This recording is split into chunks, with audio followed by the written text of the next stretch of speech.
Here we are in the RHS and Eastern Eye Garden of Unity that I have had the honour of designing for Chelsea Flower Show 2023.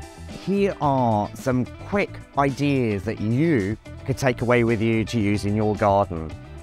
If you've got wooden fences, how about painting them? It's a quick fix in a garden to bring some beautiful design elements through. That's exactly what I've done on the backdrop here.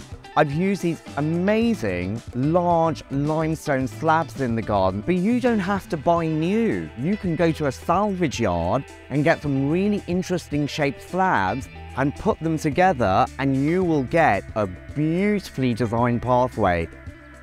I've taken an old Rajasthani door and propped it up against the back and it actually created the most lovely focal point.